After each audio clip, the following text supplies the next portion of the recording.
coming live from 215, and this is the one and only Rockin' Reese. Coming. Yeah, this is WCC Ring Rockers, and I have to apologize, everybody, because if I go out, there's a potential storm brewing over here. Anyway, I just want to say hey to a couple special people. No, it's just going to get to me. Yeah, I want to say hey to everybody on the line right now. First, I believe we have Mr. Paul. How you doing?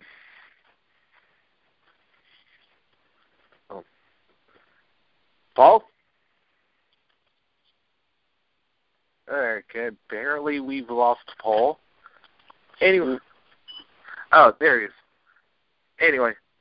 Anyway, we got a very special guest here as well. Ladies and gentlemen, the member of Ring Rock and Royalty himself, my nephew, the newest member of WCC, the one, the only, coming from Durham, North Carolina, Mr. Dante Sharp. D-Sharp, how you doing? I'm doing pretty good. Very good. Well, as you know, like last week was supposed to be our Wrestlemania show, but I took off. So we're going to bring it up this week. I'm going to have everybody chill for just a brief moment. Because I'm going to do some promo work right now. So I'm just going to read off a couple promos of what we got coming up this week. All of these, actually, it's all Saturday events. So Saturday, April 13th is going to be a pretty busy day.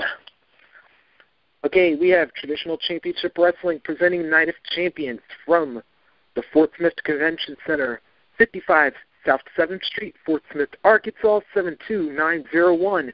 Doors are open at 5:30. Bell time is 6:30. Oh, and there's also a VIP meet and greet, which will be at 4:30 p.m. So make sure you get there for that. Tickets are $9 for general admission. VIP ringside is $18. VIP front row is $27. And the main event for the TCW Heavyweight Championship, Lance Hoyt will defend against the masterpiece, Chris Adonis. Yeah, that's right, a.k.a. Chris Masters. WWE Hall of Famer Cowboy Bob Orton Jr. will go one-on-one with Barrett Brown. For the TCW International title, Michael Berry will defend against Cerritos. For the TCW Junior Heavyweight title, John Saxon will defend against Kincaid. And for the TCW Tag Team title, Roosevelt and Cerritos will defend against Purple Haze and Blake Wilder.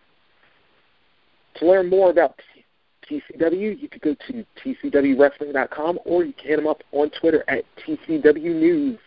Remember, that's Traditional Championship Wrestling presenting Night of Champions this Saturday, April 13th at the Fort Smith Convention Center, 55 South 7th Street in Fort Smith, Arkansas, 72901.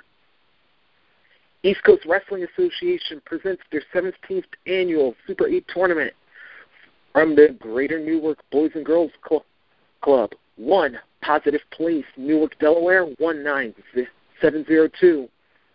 Doors will open at 6 p.m. for a meet and greet. Bell time is 7 p.m. Tickets for this event are for adults. You can get $15 in advance or $20 at the door. Children 12 and under can get in for $10 both in advance and at the door.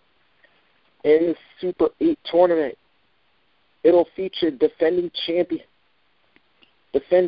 Greek god Papadon facing off against Mike Mondo. You'll have Damian Dragon going one-on-one with Vordell Walker.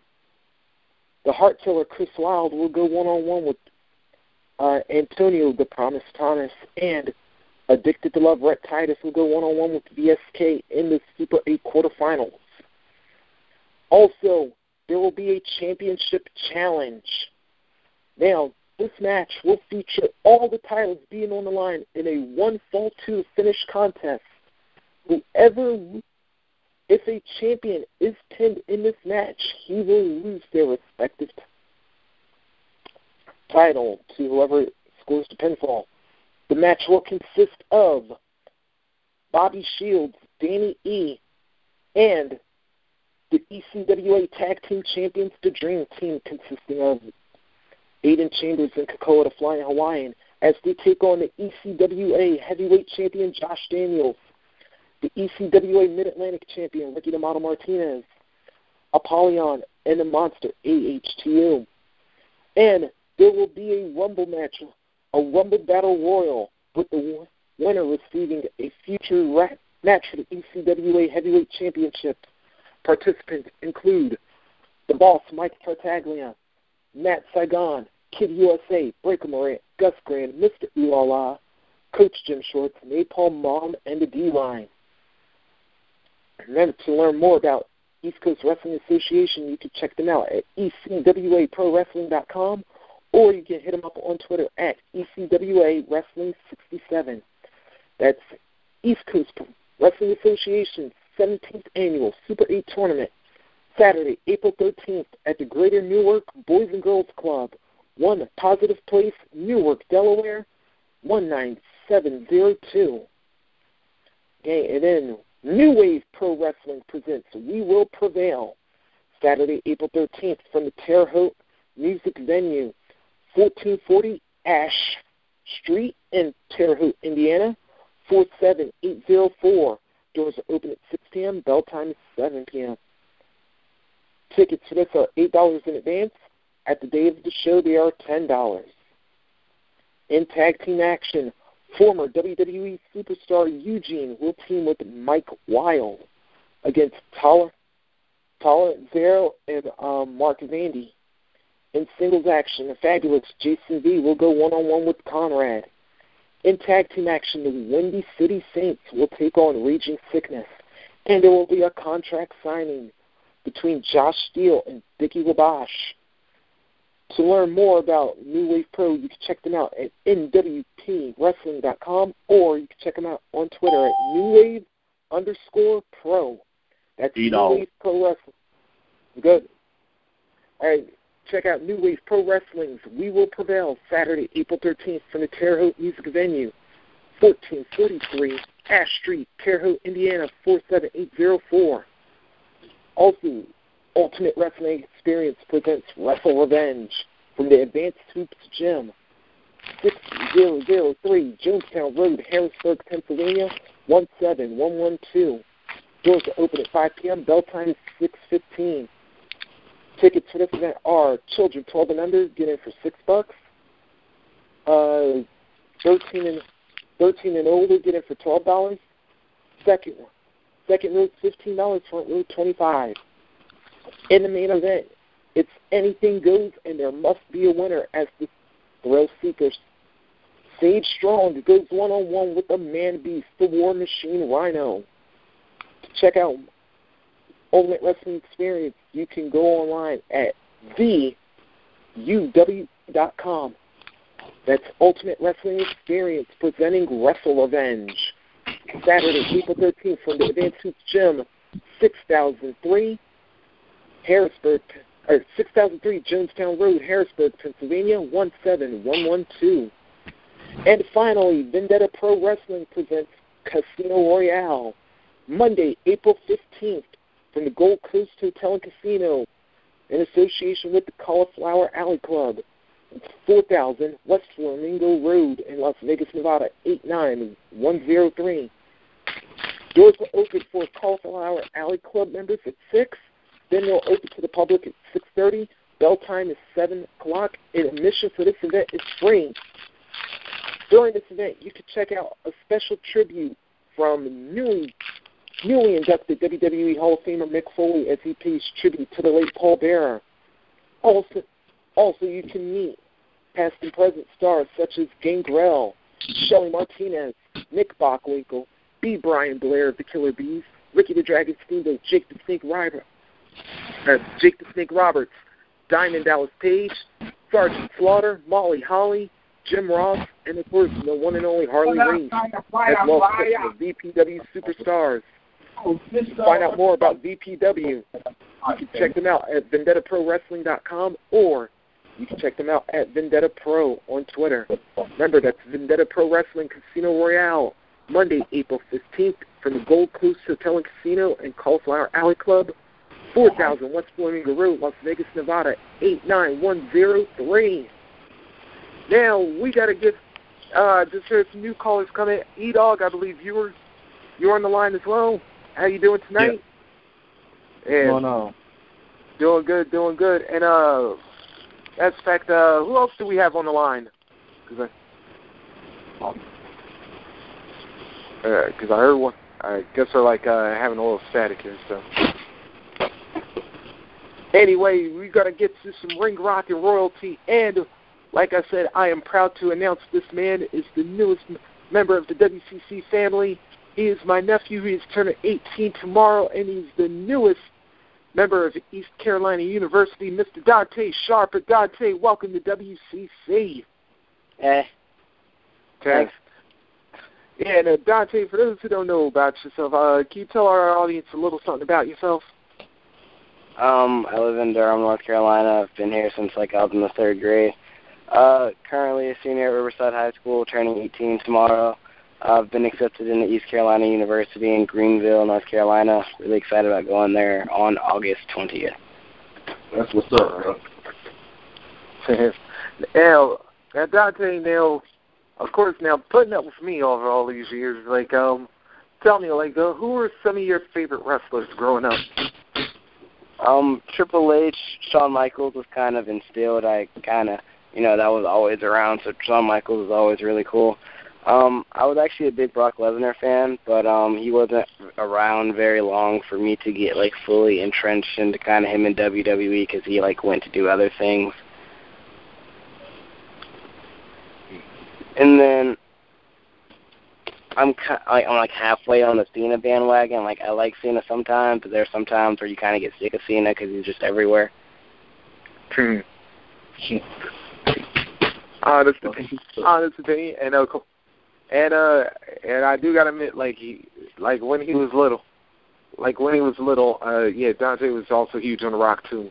So he knows his old school stuff too, ladies and gentlemen.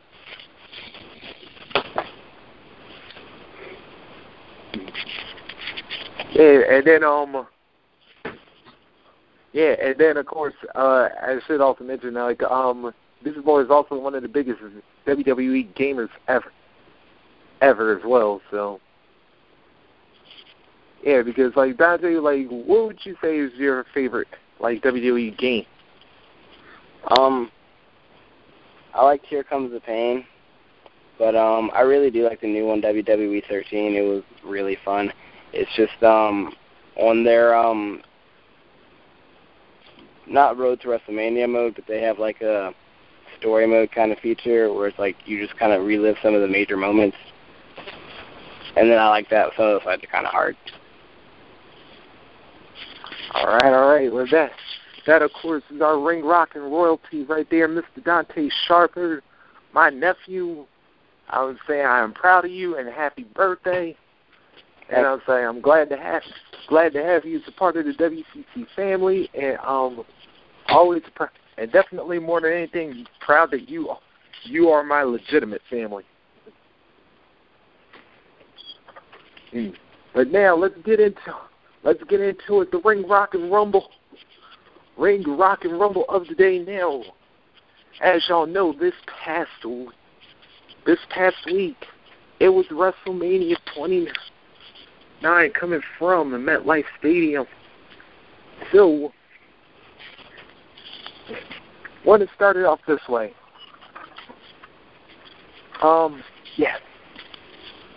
Yeah, what was y'all thoughts, if you compare the 29 to the previous Manias? Let's start E-Dog.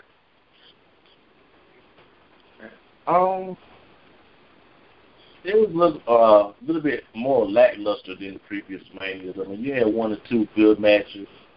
I was looking forward to seeing the 2 tons of funk against Cody and what's his name, Sandow, and the Twins. But I was kind of disappointed they didn't have that match. But it was okay. Now, yeah, then I do want to get your opinion on this. If you compared it to, what would you say if you go back? What was your favorite WrestleMania of them all? Wow.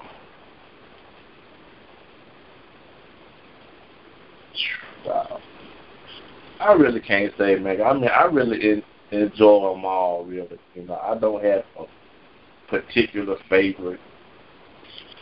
I mean, I just like, you know, when they had the big show, you know, you're always looking forward to it. All of the storylines just leading up to it, and it's just like these days, like the storylines are a little, you know, it's just like every match that's like on Raw is a main event, you know. So when it comes down to the big show, you know, being there, done that, it's just maybe a different outcome. You know what I'm saying? All right, then let me take this. Let me take it, Dante. What was your thoughts on 29?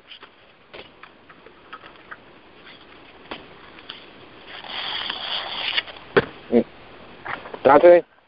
Yeah. Yeah, what were your thoughts on 29? There were some things that I weren't expecting, like the Ryback-Mark Henry match. I thought that would have been a really good match, but like the ending where like Ryback just couldn't lift Mark Henry and then just kind of lost like that was kind of disappointing. Yeah, and then yeah, I do gotta admit, like that finish to me, kind of like ruined the potential for like what they could have done, and because otherwise, net they were actually having a pretty a better than expected match for them, and it was like, yeah. Then after that, that just kind of took the sails out of everything. Yeah. But yeah. Also, Dante, what was your favorite WrestleMania? Or Summer? I think I liked when WrestleMania went. I can't remember exactly which number it was, but I do remember it was a WWE title fight, John Cena versus Shawn Michaels, where John came out in like the Mustang, like through the into the arena. Yes, 23. Yeah, that was one of my favorites. I really enjoyed that match too. I thought it was a good match. Yeah, I gotta admit, like that one was a lot better. That one was definitely a great matchup right there. But let me ask y'all this: like going into next year with WrestleMania 30 going into New Orleans, what do y'all think the WWE would have to do to like really get a good buzz generated for this WrestleMania? And this would be an open question.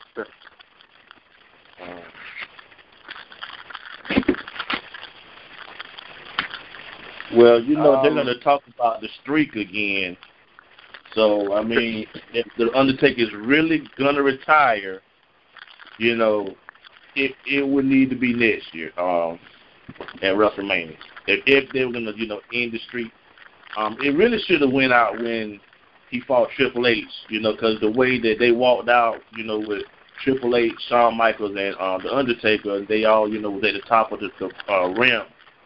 That could have been the way he could have went out and then came back on Raw, you know, and announced his retirement. But once again, he came back again. So, I mean, you know, that's going to be the main thing they talk about again is 22-0.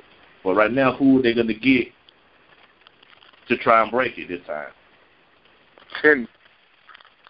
I kind of feel like what they might do is if, like I know The Rock got injured with the match against Cena at WrestleMania, but if he's like actually back in WWE for real, I feel like that would be a very good hype match, like The Rock versus Undertaker at WrestleMania. People's Champ versus The Streak. Yeah, I kind of understand this one as well, but you know what the one thing I gotta feel like is, I think this year WWE really has to build stars. Like, and I don't mean waiting until WrestleMania. I mean they need to build them right now. Because of the reaction that they got from this past Monday's Raw, I was like, yeah, if they can find some way to help get these guys, like, to really become overall performers within the next year, I'm like, wow. Yeah, I can tell you this right now. New Orleans will be insane. Well, the thing about that right there, they do have some, legitimate wrestlers in FCW. It's just, I don't know what's taking them so long to bring them up, I mean, I understand you got to have a roster there, but you have some guys that's ready for the big stage. They just need to be given the opportunity. What's his name? Cassius Ohno / Chris Hero. I feel that he could come up and be a major heel. Yeah, actually, like, and I was like, I know, like, for our indie fans, they're gonna probably because I know, like, at some point they're gonna tease this one. But do you possibly see maybe Kings of Wrestling reunion? That would be awesome. Ohno and Antonio Cesaro, a.k.a. Claudio Castagnoli. That, you know what? That would be awesome. That would be good for the tag team division. The way they had the arrogance going, and they were a hard team to beat on the indie circuit. You know what I'm saying? So they would probably legitimize the tag team division, bring that back up. Mm-hmm. Yeah, and another thing I was like thinking going into for next year's WrestleMania is do you possibly see this as being a WrestleMania where maybe Triple H is more involved than Vince, perhaps?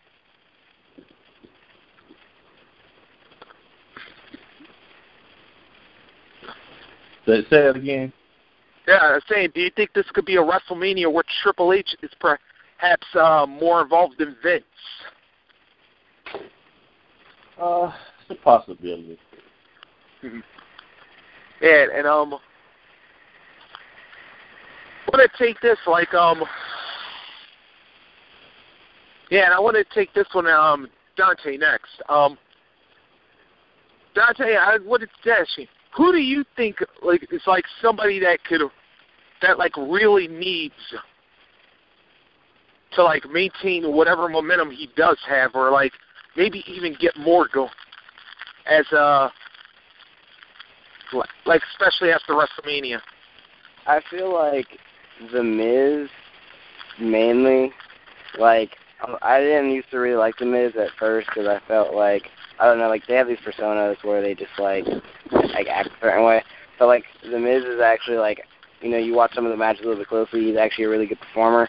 And then I feel like he could he was a good champion for a while. I mean, he did kind of have the Alex Riley thing kind of behind him, kind of give him the edge while he was champion. But I mean, that hasn't been not been done before. So I mean, you can't really take that away from him. It's just a fine opportunity. And then I also saw Dolph Ziggler taking advantage of Alberto Del Rio the other night and cashing in the Money in the Bank. I feel like his championship reign is going to be pretty good, especially if he continues to have the backing of Big E Langston and AJ Lee. Yeah, but as a matter of fact, I had to agree with you on this one because I felt like Miz was somebody that needs some momentum. Actually, and I'm going to even go with his counterpart, Wade Barrett, as well, because Barrett, and let's remember something. For those who didn't remember when Barrett was on NXT, remember, he was under Chris Jericho's tutelage.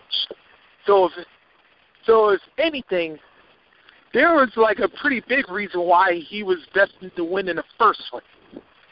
But it's now, Barrett's got to take something and really legitimize himself and go to that next level and be the threat that we know he can be, because he's got the size, he's got the look. We know is and even for a Brit wrestler, he could draw heat. The only thing is can he put it together? Can he put everything together and really have that lightning bolt to really set things off or whatever? And I think. Yeah, go ahead. I was gonna say I think he can because he also has the brains. Because like he got all the. Because I'm pretty sure he was gonna win NXT like the first one, but instead of just taking that and being like a new off the boat superstar trying to build his way up, he took all the people who were competing in NXT, used that to propel himself, and then got a championship out of it like a lot quicker than anybody would have expected him to be being a rookie fresh off of NXT. And that's true. I was thinking, yeah, Edel, who's Edel? You got another person you think that can probably build off for the next year, or somebody who like really needs to be built up on the current roster at least?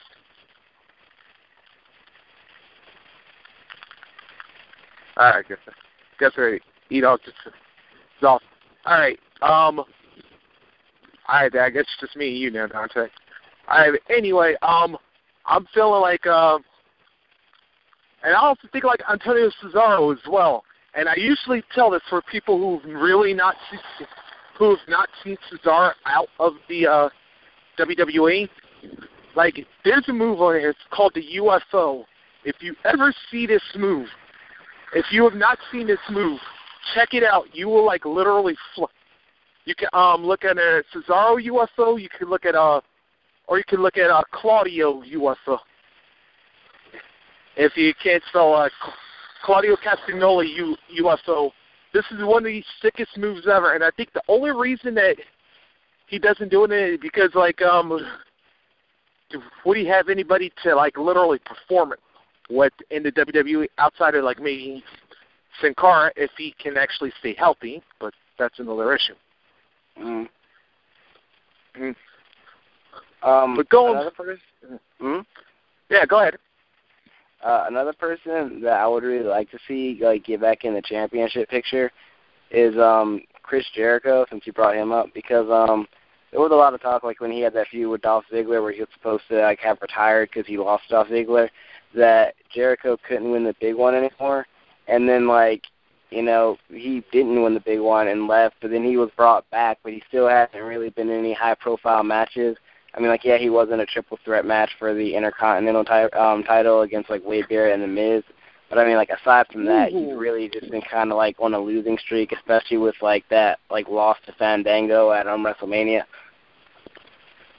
Ooh, that would actually be I'd say this is one of the times when I'm glad that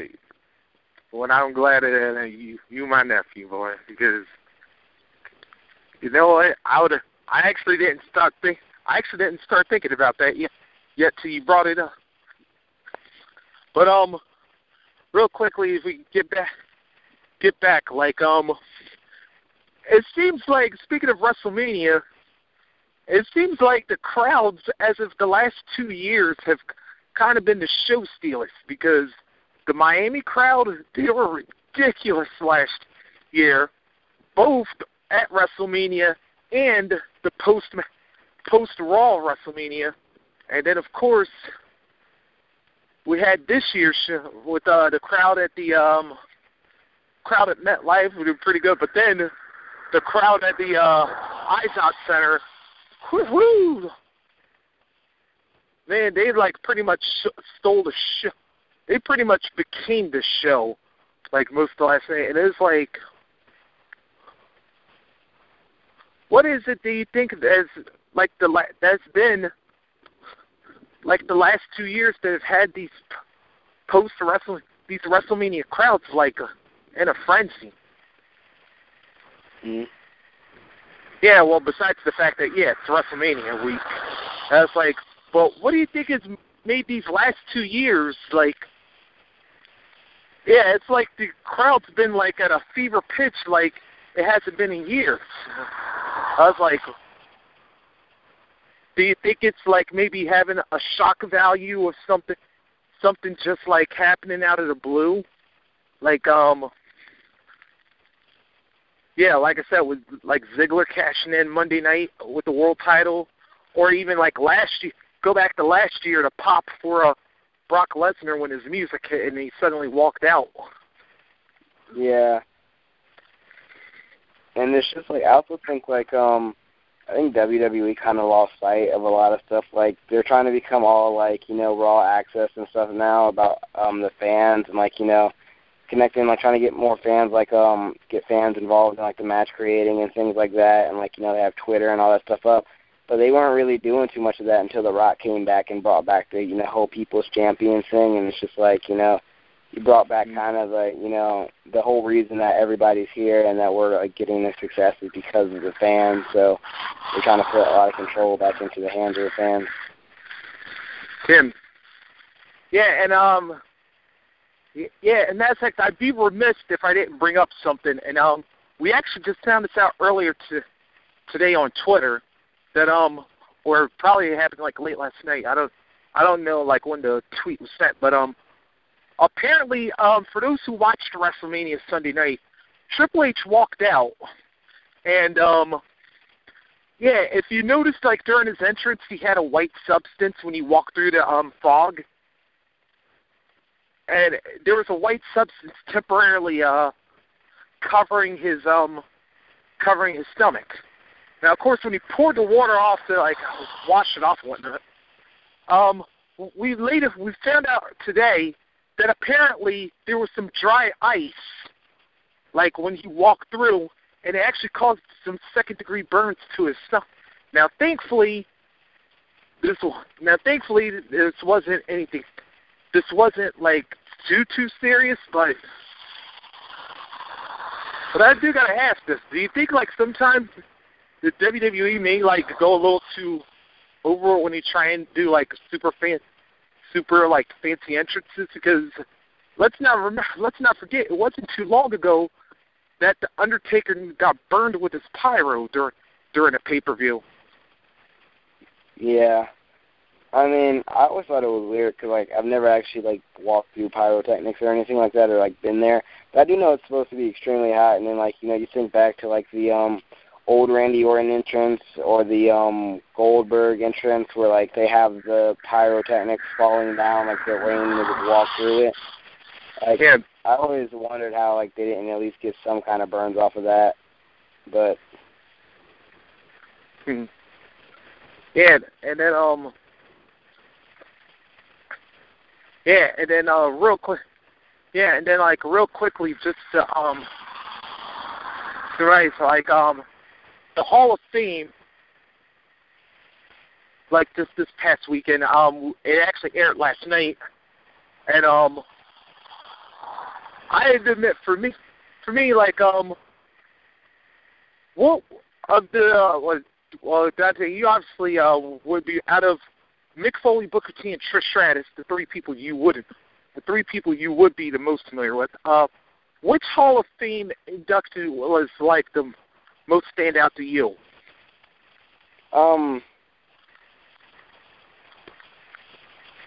Honestly, I think I'd have to say Trish Stratus. Like, I know all of them have done a lot, but I mean, like, she did once again set that milestone, for the women.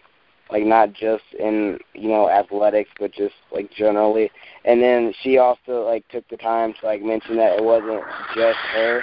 It was that whole era of her and females, like, Lita and Molly Holly and, like, all the females of that generation. Yeah. And then she also dropped the bomb that she was having a baby and just kind of killed my dream of ever marrying her one day. But... Yeah, I think there's a lot of judging by the reaction of that news, there is a lot of people that was upset about that. But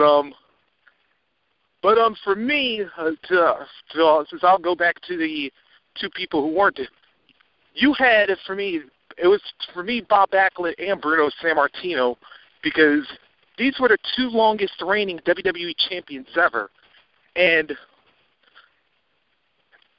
for me, it was like these were two men who were fixtures in Madison Square Garden, and they're pretty much fixtures in the WWE period for like a long period of time, but they were more associated with the Vince McMahon Sr., whereas now then when Mr.